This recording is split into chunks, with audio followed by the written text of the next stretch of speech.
Olha só os meus cristais. Vocês têm me perguntado sobre as pedras também. Depois eu vou fazer um vídeo. Tem muita energia, é claro. E eu também queria responder vocês sobre para onde vai essa escada aqui, ó. Que vocês têm me perguntado. Mais de um me perguntou sobre isso. Ele vai ali em cima, tem um sótão. E lá dá para guardar algumas coisas. Mas ninguém vai lá porque é muito ruim o acesso, principalmente para descer. Mas dá para guardar. Olá pessoal, tudo bem? Sejam todos muito bem-vindos ao canal Falando de Espiritismo. Eu sou Eduardo Sabag e hoje eu vou contar para vocês como eu virei espírita. Essa é uma pergunta que vocês fazem muito no canal, então é sobre isso que a gente vai falar hoje, tudo bem? Bom, na verdade não só sobre isso. Durante essa semana eu vou falar como eu me tornei um médium, como que foram isso de todas as coisas, se eu tinha medo de espírito ou não e tudo mais que eu posso falar, eu vou falar.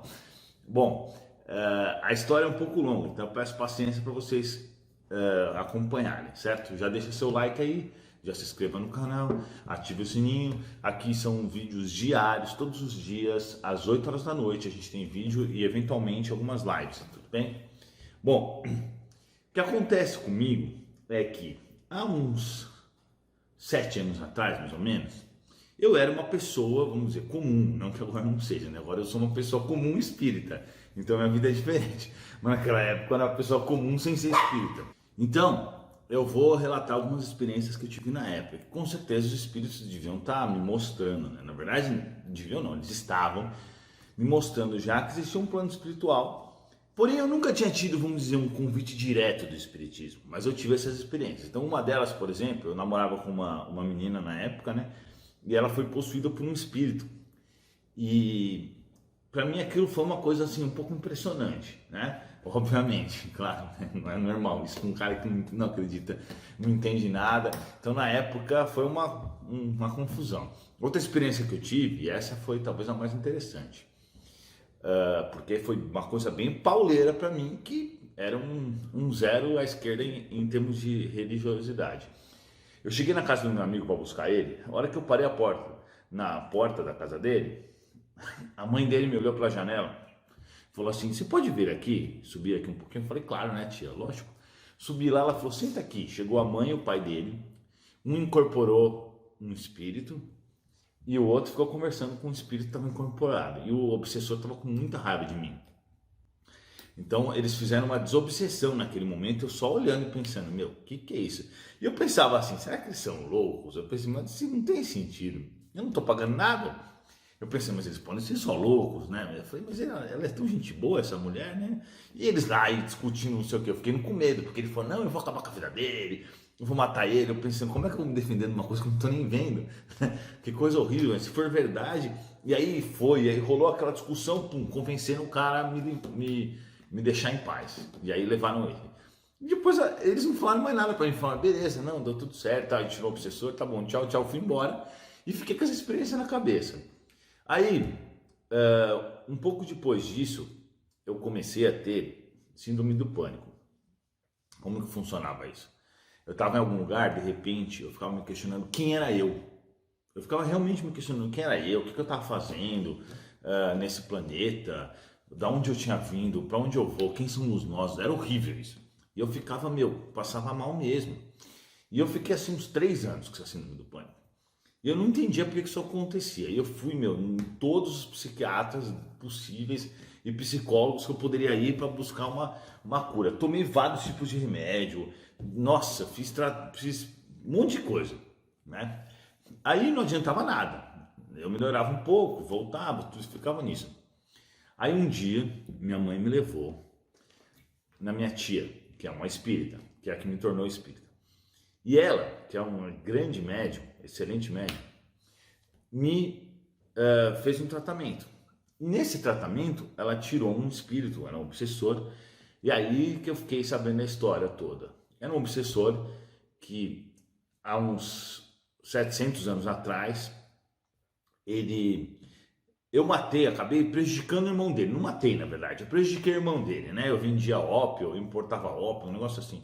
E eu vendi para ele. Na verdade a história é longa, né? Eu não vou ficar contando porque senão vocês vão ficar de saco cheio. Mas assim, eu vendia ópio, que o ópio um dos compostos de algumas drogas de hoje em dia. Então eu acabei dando pro irmão dele, o irmão dele ficou viciado, um negócio assim. vendi pro irmão dele, sei lá. E aí ele ficou com muita raiva de mim, esse alemão. E ele era um psiquiatra na época. E o que ele começou a fazer depois que ele me achou nessa existência? Ele começou a me perseguir.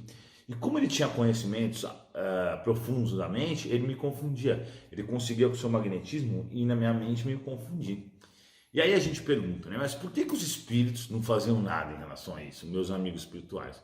Porque era para eu passar por isso, principalmente para que ficasse essa mensagem em mim e também porque é uma expiação, claro, né? Então eles não iam impedir isso dessa forma. Então eu passei mesmo por isso, só que depois que minha tia fez isso, pum, acabou o problema. Eu fiquei curado, fiquei realmente curado da noite pro dia. Ele foi atendido e hoje em dia, inclusive, é meu amigo espiritual, é um dos meus amigos espirituais, está por aqui, está ali, na verdade. Então, vocês entenderam, né? As experiências que eu fui tendo foram assim, pouco a pouco, tendo essas experiências. Hoje os espíritos me falam que foi tudo calculado para que eu conhecesse realmente o espiritismo devagar, né? Mas como eu era um moleque, não dava nem aí para nada, depois que eu tive esse problema aí, que eu fui curado, já voltei na minha vida normal, já nem lembrava mais, já, né? Essas coisas de quem não tá nem aí para nada. E aí foi que passou o tempo. Aí tudo bem.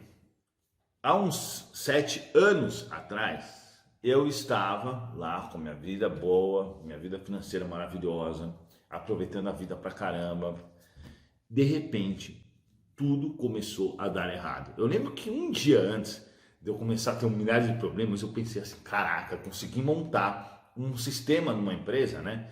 Que eu ganhava dinheiro sem fazer quase nada. Eu pensei, putz, nunca mais eu vou ter problema com grana, tô tranquilo, nunca mais vou precisar nem trabalhar direito, porque era uma coisa... Tinha montado um esquema bom, inteligente, cara, tudo corretamente, sem prejudicar ninguém, mas era realmente um negócio que funcionava bem. Eu comprava de uma empresa, né? E essa empresa, na verdade, uma empresa fazia a compra para mim, vendia no Brasil, eu ficava com uma parte da comissão, era ótimo. Eu já tinha, né, feito o pessoal lá nos Estados Unidos ficar bem vinculado comigo. Não tinha o que dar errado, na verdade. Eu lembro que eu pensei isso, eu falei, caraca, agora eu detonei. Não tem o que dar errado. Tô bem pra caramba.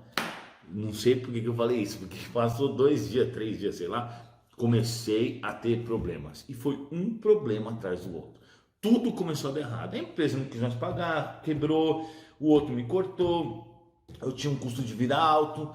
Então, em 2 meses, eu fui de muito bem de grana para totalmente ferrado, endividado, e tudo estava dando errado. Então, eu lembro claramente que eu ficava pensando, meu Deus, o que eu vou fazer? O que eu vou fazer? Eu não posso ficar desse jeito na minha vida, né? Eu preciso resolver. E eu comecei a buscar religião. Então, vocês veem que é o que fala o espiritismo, né? Ou você procura pelo amor ou pela dor. No meu caso, foi pela dor. Aí eu comecei a buscar religião. Então, eu fui na igreja evangélica. E aí eu ouvi um pastor falou um monte de coisa que para mim não tinha sentido nenhum, né? Aquelas coisas de Adão e Eva e tal. Aí fui na igreja católica. O padre falou da reencarnação, que a reencarnação não existia e que a gente morria porque Adão e Eva pecaram. Eu pensei assim, não tem o menor sentido. O que eu tenho a ver com Adão e Eva, né? Eles vão pecar e eu vou me ferrar? Não tem sentido. E aí tudo bem. Passou e eu falei, bom, essa vida não tem sentido, né? Não tem sentido algum, porque eu sempre fui um cara muito cético, na verdade. Eu sou um cara muito cético, não é porque os espíritos falam comigo tudo que eu acredito em tudo, obviamente que não. Tanto que eu falo para vocês isso, eu sempre questiono, sempre tento entender o que é a verdade. Eu não acredito em pozinho mágico não existe, tá? Aí tudo bem, fui lá e chegou um momento que eu não tinha mais religião. Acabei não indo em outras religiões, por exemplo, que trabalham com espíritos, né? Acabei não conhecendo Umbanda, tá? Aliás, eu não conheço até hoje, nem Umbanda, nem Candomblé, nem nada do gênero. Só que aí, eu fui no aniversário do meu primo, que era em São Paulo, né? Que eu moro em Londrina, mas eu, na verdade, originalmente sou de São Paulo. Vivi a minha vida inteira lá, uns 8 anos, mais ou menos, eu mudei pra cá e vivo aqui desde então. Eu gosto mais daqui. Aí já morei nos Estados Unidos, em vários lugares, mas eu gosto mais daqui mesmo. Aí eu fui para São Paulo, só que eu lembro que naquele dia ocorreu uma guerra no plano espiritual e eu senti isso. Porque os obsessores não queriam que eu fosse para São Paulo, porque eles sabiam que tinham alguma coisa em São Paulo. Então eu lembro que eu senti, e eu meio que vi a guerra, mesmo sem saber o que é que estava acontecendo. Tudo bem, fui para São Paulo, conversei com a minha tia sobre isso, né? A minha tia deve ter sido influenciada, então os espíritos falaram para ela, essa mesma tia que tinha me curado lá atrás. E ela me falou, não, Eduardo, o espiritismo é isso, isso. Eu comecei a fazer pergunta, falei, duvido que essa minha tia vai ter resposta para tudo que eu perguntar. E eu, metendo pergunta nela, ela respondendo tudo. Eu falei, caramba, esse negócio de espiritismo parece ser muito bom mesmo. Aí eu falei, então tia, eu vou fazer o seguinte, já que você tá a fim de me ajudar, eu vou na tua casa. Só que ela mora em São José do Rio Preto, que é 400 km de São Paulo e 400 km daqui de onde eu moro também. Chegando lá, eu vou pegar meu carro e vou para tua casa. E lá na tua casa, a gente vai conversar sobre espiritismo. Ela falou, beleza, pode ir.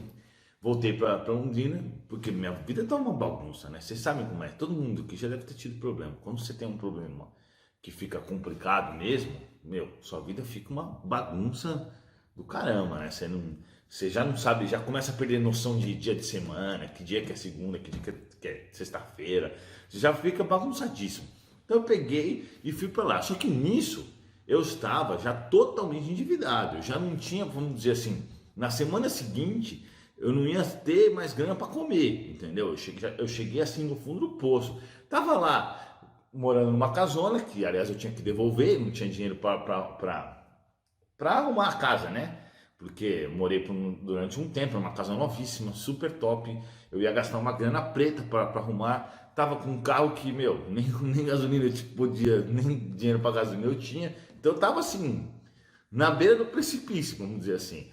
E aí eu já tinha pego dinheiro de um monte de gente, já tinha pego dinheiro emprestado. Aí tudo bem, eu fui para minha tia e conversei um pouco com ela. E nesse dia ia ter uma sessão, que era essa casa dela. É meio do que um centro espírita e meio do que uma casa mesmo, né? A casa dela, mas que ela também atende as pessoas e tudo. E aí ia ter uma sessão de psicografia. Então foram alguns médios para lá, uns 4, 5 médios, que eram as pessoas que ela ensinava. E todo mundo fez psicografia. Eu fiquei parado olhando, falando, que história é essa, hein, meu? Eu totalmente cético, não estava acreditando naquilo. Então por isso que eu até entendo quando as pessoas ficam meio céticas. E eu pensando, o que essas pessoas estão fazendo? Aí todo mundo psicografou tudo. Agora, a hora que acabou, as cartas eram todas para mim. Isso tinha sido uma coisa, vamos dizer assim, inovadora para elas, né? As cartas tinham um significado voltadas todas para mim. E eu tenho essas cartas até hoje, guardadas em algum lugar que eu não lembro, na verdade, mas eu tenho. E aí uma delas, que foi a carta muito top, por causa não que as outras não tenham sido, mas é que essa daí foi muito completa. Ele falou muitas coisas e era do espírito Humberto de Campos, né? Eu olhei Humberto de Campos, só para mim não sabia que era Humberto de Campos, mas que é o espírito conhecido no espiritismo, né? Ele psicografou alguns, quer dizer, ele ditou alguns livros para o Chico Xavier psicografar. E essa carta, ela falava várias coisas. E o que ela falava principalmente, depois eu vou ver se eu acho, se o espírito autorizar, eu vou mostrar aqui. Claro que ele autoriza, né? Então eu vou ver se eu pego essa carta, que ela deve estar aí, e vou mostrar para vocês. Para quem quiser, né? Não sei se todo mundo tem interesse em ver uma carta assim, mas é legal. Por quê? Naquela carta, onde eu não sabia nem que era espiritismo, ele fala o seguinte, que eu era um médium, eu nunca tinha tido experiências, assim, vamos dizer, muito, né, expressivas. Na verdade eu tive uma experiência, minha mãe dizia que eu via muitas coisas quando eu era criança. Então minha mãe disse, por exemplo, quando meu avô morreu, eu estava em casa, meu avô morreu em outro lugar. Eu cheguei para minha mãe e falei assim, nossa mãe, tá cheio de estrela, tá cheio de estrela aqui. Então, por exemplo, meu avô tinha morrido, eu não tinha nem como saber, os espíritos devem ter feito umas estrelinhas lá, eu era criança, vi com o tempo minha mãe, né? Então eu já tinha essa mediunidade. Ela falou que eu tinha amigos imaginários, que eu conversava com eles, mas tinha sentido as coisas. Então eu realmente, quando era criança, eu tinha bastante mediunidade, eu via bastante espíritos e etc. Então tudo bem. Voltando agora no ponto que a gente estava. E aí nessa carta ele falava assim, bom, como esse vídeo está muito longo, eu vou deixar para amanhã a continuação da minha história, tá bom?